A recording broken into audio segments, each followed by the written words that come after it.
பாட்டில், அதாவது 180 milli litre அளவிற்கான ஒரு குவார்டர் பாட்டில் எவ்வளவு ரூபாய்க்கு இந்த உற்பத்தி ஆலைகள்ட்ட இருந்து வாங்கப்படுதுன்னு கேட்டீங்கன்னா அதிர்ந்துருவீங்க. 10 ரூபா 35 பைசாவுக்கு வாங்குறாங்க. டாஸ்மார்க் நிறுவனம் ஒரு குவார்டர் பாட்டில வெறும் 10 ரூபா 35 பைசாவுக்கு வாங்கி எம்ஆர்பி விலை 150 ரூபாய்க்கும் விற்பனை விலை 160 ரூபாய்க்கும் விற்பனை செய்யுது. கிட்டத்தட்ட 10 ரூபாய்க்கு வாங்குற ஒரு பொருளை 15 மடங்கு அதிகமா வச்சு விற்பனை செய்து அதுக்கு பிறகு அதுல ஒரு 10 ரூபா அந்த பாட்டில விற்கக்கூடிய அந்த கடைகள் மூலமாக கூடுதல் கட்டணமாக, இடையில கூட சரக்கினுடைய விலை அதிகமானதை நீங்க கேள்விப்பட்டிருக்கீங்க, கூடுதல் கட்டணமாக ஒரு 10 ரூபா வச்சு 160 ரூபாய்க்கு இன்னைக்கு வெளியில வாங்கி குடிக்கக்கூடியவர்களுக்கு வெளியில 160 ரூபாய்க்கு விற்பனை ஆகும். டாஸ்மார்க் நிறுவனம் இப்படிப்பட்ட ஒரு லாபத்தை சந்திச்சிருக்குமே அப்படின்னு உங்க எல்லாருக்கும் தோணும். ஏன்னா ஒவ்வொரு ஆண்டும் இவங்க சொல்லிட்டு இருக்காங்க. 2020-21 ஆண்டுல 39,760 கோடி இதன் மூலமாக அரசுக்கு வருமானம் அப்படின்னு சொல்லியிருக்காங்க.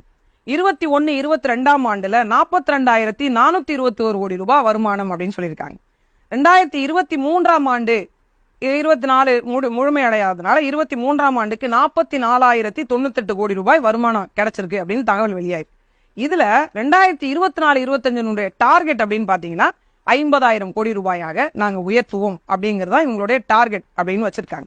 இதுல எப்படிங்க டாஸ்மார்க் நிறுவனம் நஷ்டத்துல போகும் அப்படின்ற ஒரு கேள்வி இருக்கு. இன்னும் பல பேருக்கு டாஸ்மார்க் நிறுவனம் நஷ்டத்துல போகுதா அப்படின்ற அதிர்ச்சியும் இருக்கு. உண்மையில் சொல்ல போனால் 3-4 ஆண்டு காலமாக டாஸ்மார்க் நிறுவனம் நஷ்டத்தில் இயங்கி கொண்டிருக்கு.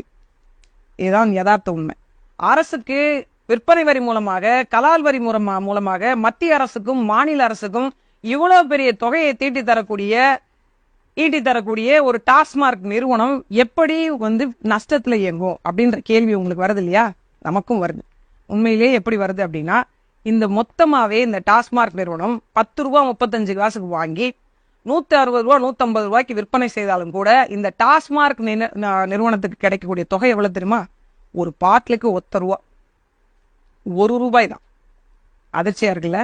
நமக்கும் பேரதிர்ச்சியா இருக்கு.